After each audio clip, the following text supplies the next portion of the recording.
I feel a bit of a fraud, really, because I'm usually holding local authorities to task over various buildings they're not looking after. But I mean, the Newport Ship is my passion, partly because I think it inspired Newport Council to finally take account of their heritage assets. People drive through Newport, they go through Bringlass tunnels, they go on the train past a wonderful castle, one of only two with a water gate. I can bow for Britain on it, and the wonderful transport bridge and the ship. So hopefully they're getting to the point. We've heard this week the Inmost factory's just got grade 2 star. So finally, Newport's getting on the heritage map, but I think the ship was the catalyst for all of that. So this slide shows you what we've got. It's not a wreck, it's a hull. And it was on the side of the River Usk. Some of you may know it. It's where actually some of the great Caesars came into this part of Wales to go to Caerleon. Anyway, this was in a little inlet off the River Usk in Newport. Nobody knew of its existence. And there were cofferdams, sheet cofferdams piled in to start work on the foundations for a riverfront culture centre, a theatre centre. Now, subsequently, it's only this year, I've had a chat with the architect, and he said when he was designing this building and the orchestra pit, he felt his hand was being guided because it could so easily have been missed.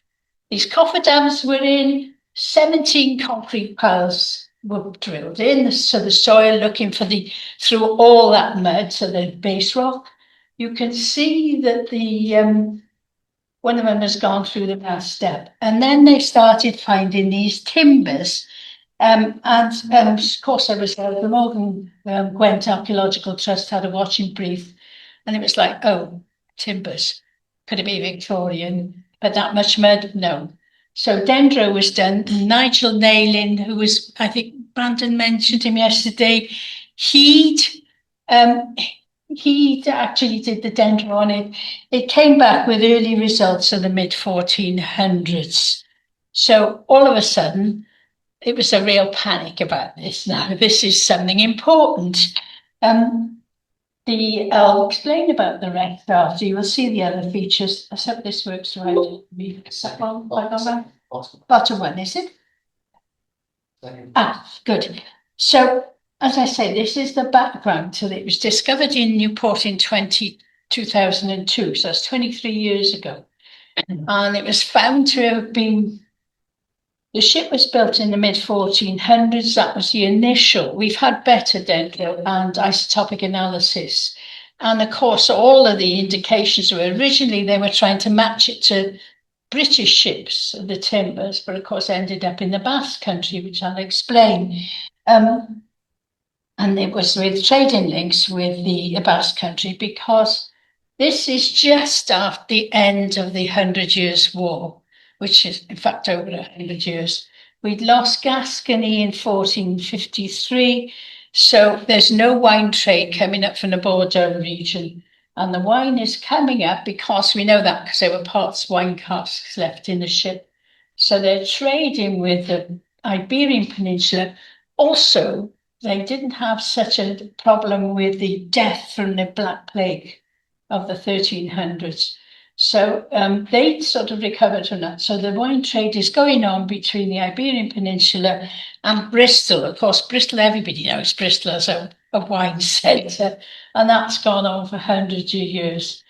It's the date, as I say, initially came up as about 1458, late medieval, clinker built in the Lapstrake tradition. And from the dimensions, it was obvious it was one of the 15th century great ships. They were, I mean, there's quite a lot of research on these massive ships. Whether that is a product of the fact that they had less men able to man the ships, or whether it was that trade was opening up, I don't know. Anyway, overall, it was 30 metres and 35 metres in the 30-metre keel and 35 metres in length. The archaeologists had to remove 7 metres of mud, and its size and strength indicated that it was fit for long voyages. and with the Portuguese wine trade because of the dendro and because of the deposits in it. As I say, Gascony had been lost in 1453, and of course that was, I mean, we're not talking actually, and I often say this to people who come to the ship centre, this is not long after the Battle of Agincourt. Remember, you have Shakespeare and Henry V and everything. So it's a pretty ancient ship. The idea was just to fill it in and discard it, really, record it and just forget about it. But Charles Ferris, is he on the next one? Well, it's not going to be. No. That's it. No. He's now chair of our Friends of Newport Ship, Charles. He was somebody important on the council at the time, and he led a group of people. The people of Newport came out in their thousands to watch the work, and there was a campaign to save the ship, and there were emails and letters and protests coming from all over the world to say this ship had to be got out of the ground, and that the people in Newport wanted it as an historic artifact that they could be proud of, and it should be saved and displayed.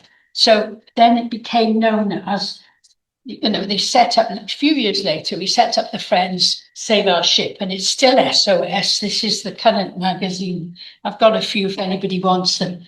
So they set up this vigil and they campaigned, and as luck would have it in a way, I think, Welsh government had come into existence in 1999, and this is just after that. And with a lot of lobbying, 3.5 million was found by Welsh government to get the ship out, and the timbers excavated. 1,700 timbers came out of the ground, carefully removed. I mean, now there's about 2,300 timbers. It's what I think the Washington Post described as the world's largest 3D jigsaw puzzle because of all these timbers. They all had to be carefully removed, but as you can see from these images, it was a horrendously muddy work. But that anaerobic mud had conserved the timbers. They're incredible.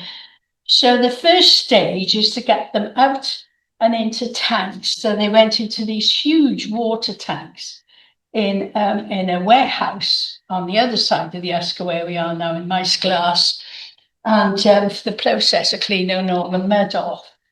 And I mean, somebody at some stage had I don't know how this even came about, had a potty idea of putting some fish in the tank. So then they had a problem with fish poo, so that was really ridiculous.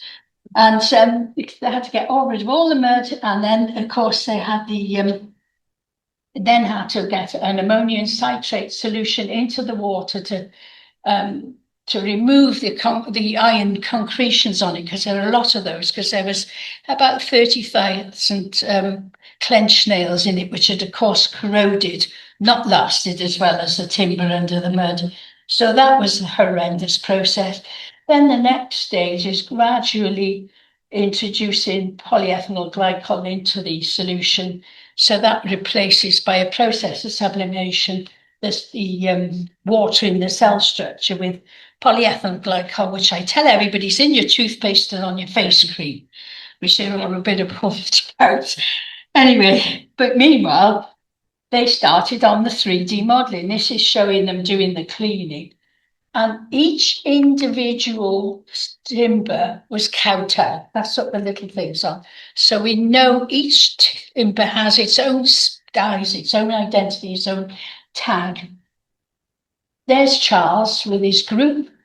He's considerably older now, poor thing, but he's still a great supporter of the ship. If it wasn't for the people in Newport, it wouldn't have survived and been in the situation it is now. I'm providing lots of really original evidence about the state of shipping in the 15th century.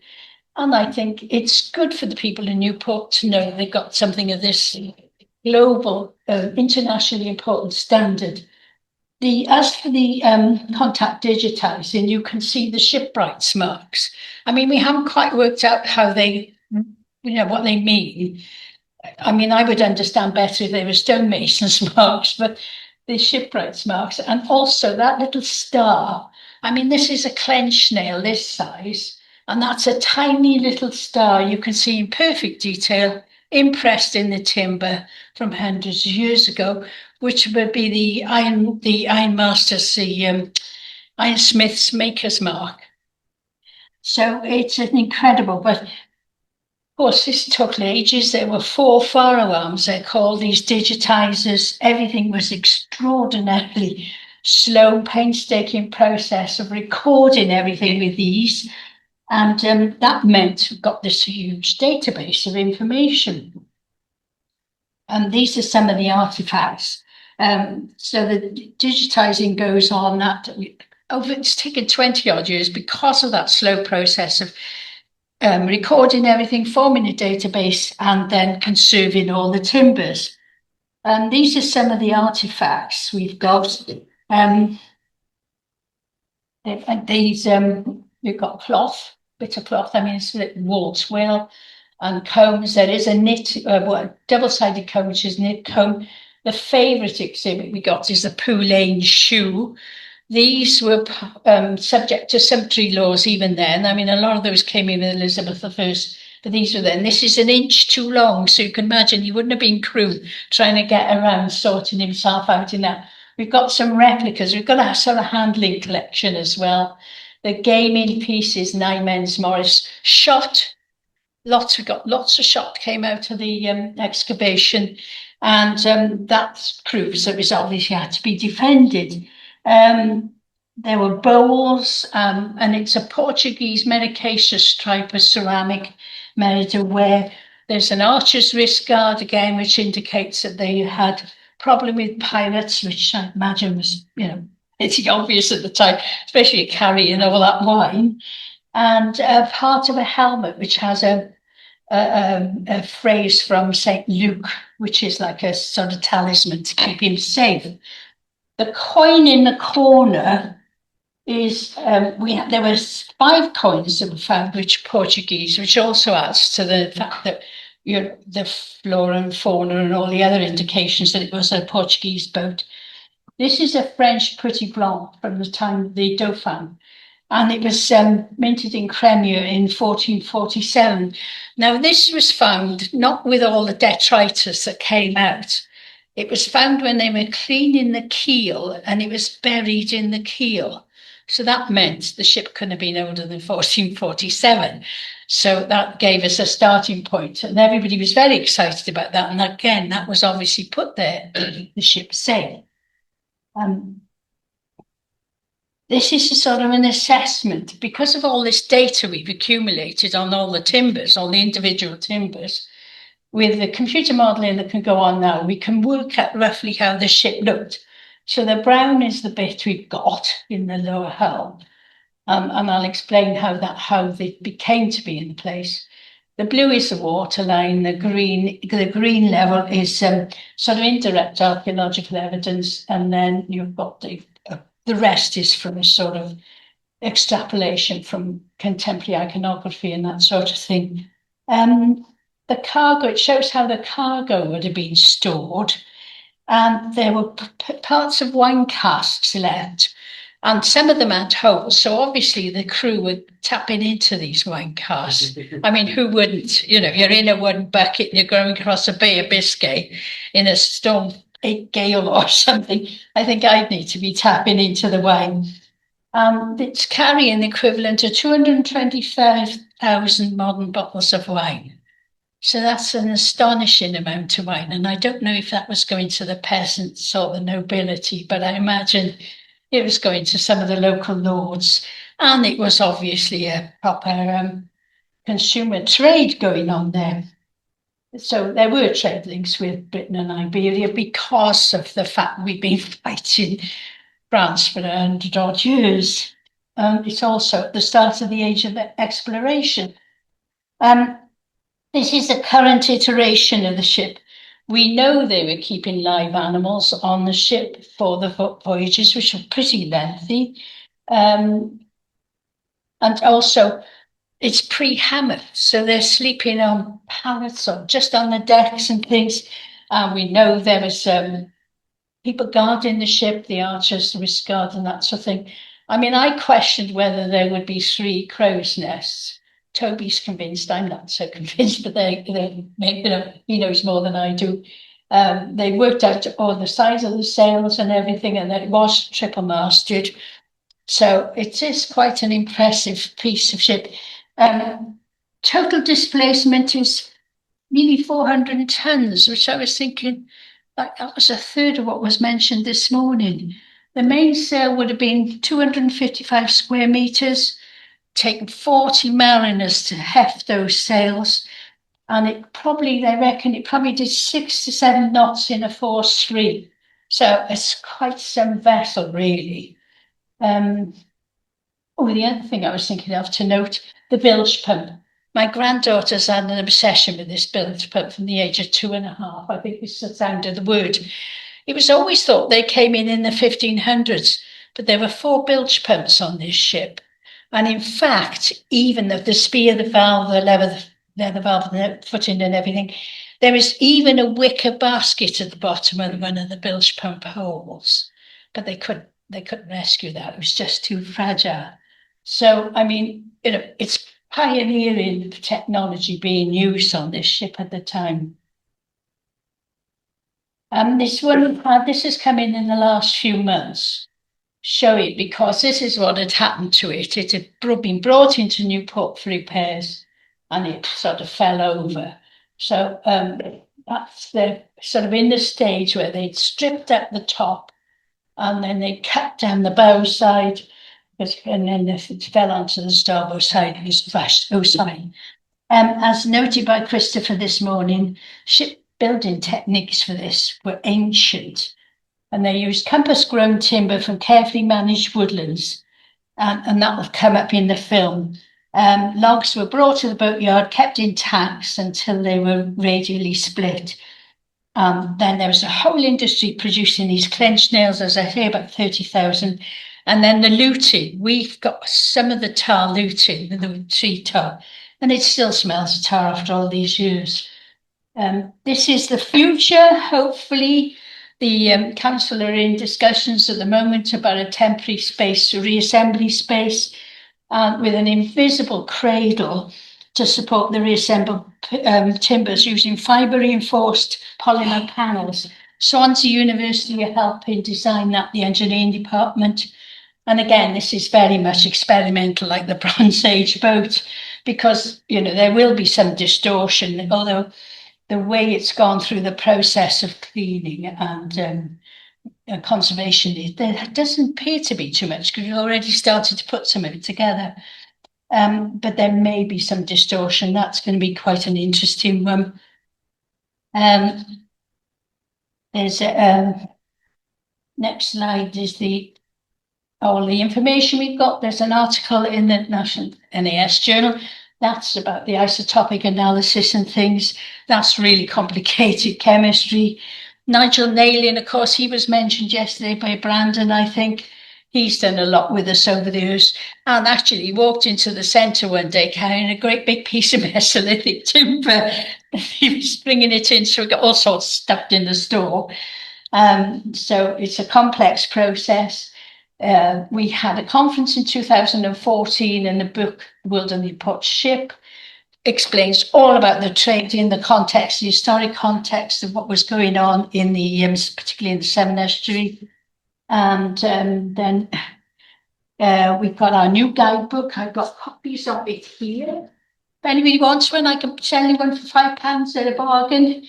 And Toby, we work on social media. We have an annual medieval day. We had 2,000 one year. We're down to about 800 this year. And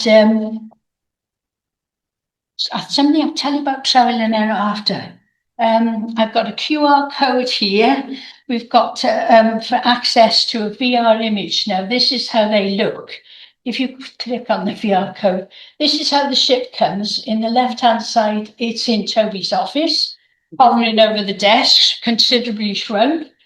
And in the right-hand side, better scaled up, it's hovering over the car park outside our unit. So we use all of those. We also got QR codes about feedback for the survey on getting people to come and help us and volunteer. And we've got audio QR codes about the centre. Michael Sheen has done the narration. Our national treasure, and he didn't charge us, and it's wonderful. Absolutely wonderful. This is the next thing we've got coming up. It was in the Sunday magazine last week. It was supposed to be last Monday. The documentary coming on Ship Through Time to me on Sky History and S4C, but it's next Monday now. And he set it up like a detective story, you know, it's really a bit of a cliche because it's got the photograph and the red tape and trying to find out who owned the ship. So, and of course, the company had more money than we've got, so they've gone around checking on the Portuguese ceramics and everything. That's after the premiere of it, talking with Toby and Sean Fletcher. There's a letter in Kew Office, which I must mention, written by Neville, Earl of Warwick, Kingmaker. He's got a ship in Newport at exactly the time this ship is laid up in Newport. It had keeled over, it had gone into Newport for repairs, onto a wooden cradle which failed, English oak failed, hence it got left and cut down. He's writing the letter about his ship in Newport. It may be him, but it's the time of the Wars of the Roses. And who is Neville fighting? Herbert. Who would be Lord of Newport? Neville becomes Lord of Newport. So, I mean, in the end, they decide both of them owned it. We're like, oh my God, there's no proof. But nevertheless, if it brings people into the centre for us, you know, that'll be absolutely glorious. The Wars of Roses, of course, started in 1455. And I could bowl for Britain on the Plantagenets and the Yorkists and Lancaster and how go swaps over.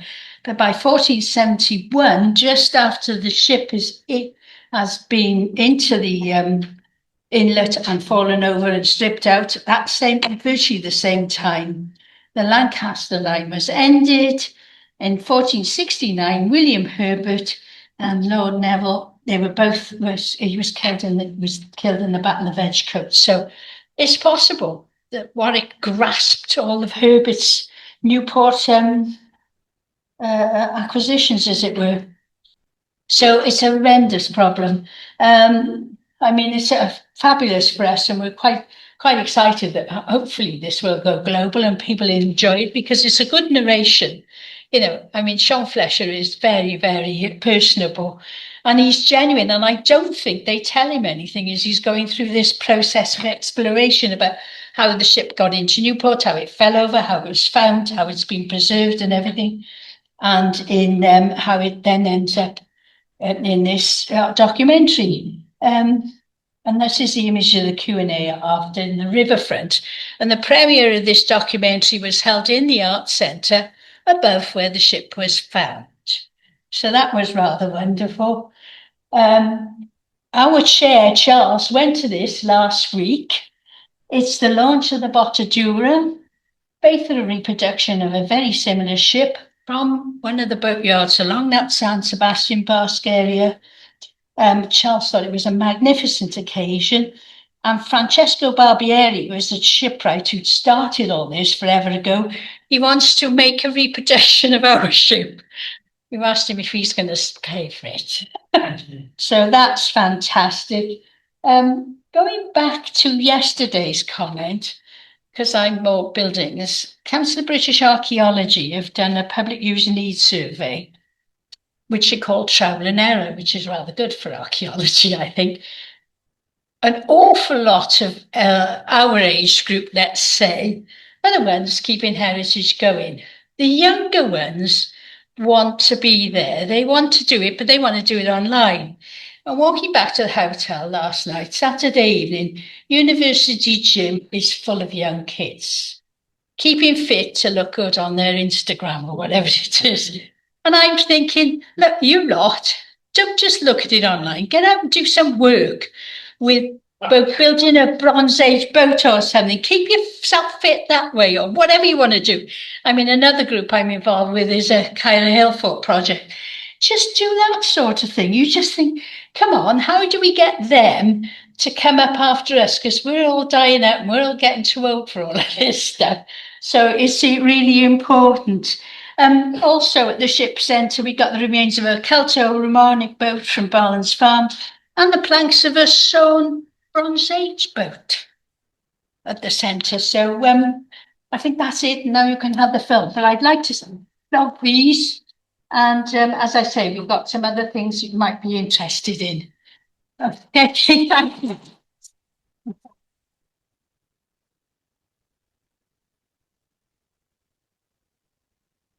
The mic fell off. Oh, The microphone fell off just during last minute.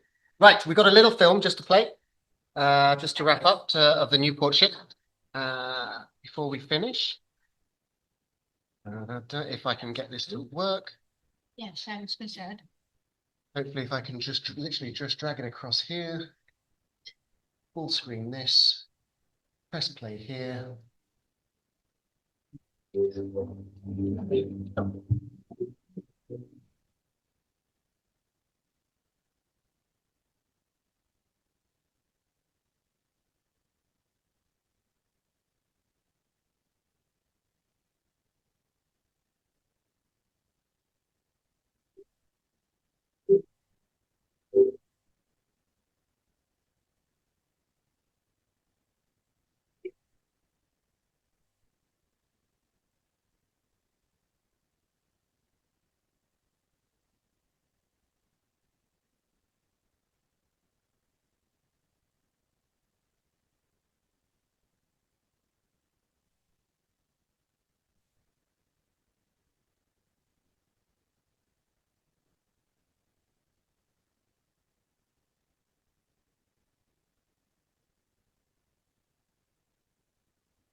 Is there more?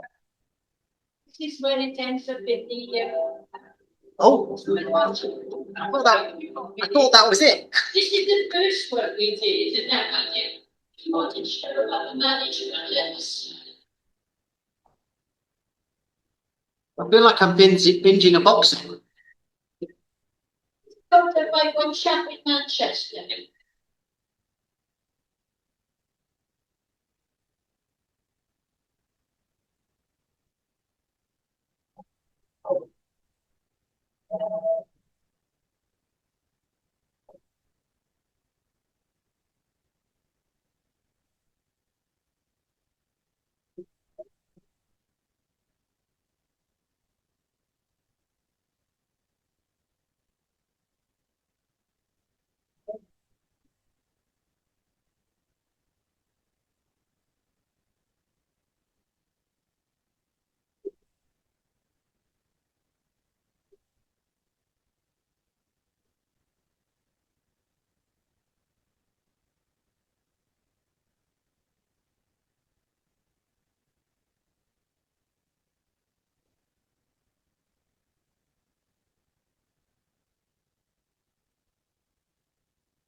Wow, what a way to end. Do you want to take any questions?